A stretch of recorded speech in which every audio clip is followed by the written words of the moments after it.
నక్సలైట్ల బాటలోనే తీవ్రవాదులు ప్రయాణిస్తున్నారు. నక్సలైట్లు ఏం చేస్తారంటే మనం చదువుతున్నటువంటి దశలో మన మీద ఏదో ఒక భావజాలం, అంటే వాళ్ళకి సంబంధించిన భావజాలం, వాడేంటి వీడేంటి, వాడి కులం ఏంటి ఈడి కులం ఏంటి, ఆ వర్గం ఏంటి ఈ వర్గం ఏంటి, పేదరికం ఏంటి ధనికులు ఏంటి అంటారు. దీంతో మనకి చదువుల మీద ఇంట్రెస్ట్ పోయి వాళ్ళ మాటల మీద ఇంట్రెస్ట్ పెరుగుతుంది.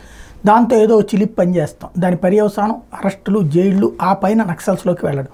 ఇప్పుడు అట్లాగే హమాస్ తీవ్రవాదులు, హౌతీ తీవ్రవాదులు, హిజ్బుల్లా తీవ్రవాదులు, Islamic resistance force, Islamic jihadist force, ఇట్లాంటి తీవ్రవాద సంస్థల వేధింపులు తట్టుకోలేక, లేదా వాళ్ళ హింస వలన ఆయా దేశాల్లో చదువుకోలేక, ఉద్యోగాలు లేక, ఉపాధి లేక యెమెను, సిరియా, ఇరాక్, ఇరాను, లెబనాను, పాలస్తీనా ప్రాంతాల నుండి వలస వెళ్ళి అమెరికాలో బ్రతుకుతున్నటువంటి వాళ్ళు ఇక్కడ ఉన్నటువంటి వాళ్ళతో టచ్లోనే ఉంటున్నారు. దాంతో ఇప్పుడు హౌతీ తీవ్రవాదులు వాళ్ళందరినీ రెచ్చగొట్టి అమెరికాలో ఉద్యమాలు చేయించారు. ఆ ఉద్యమాలు విఫలమైంది.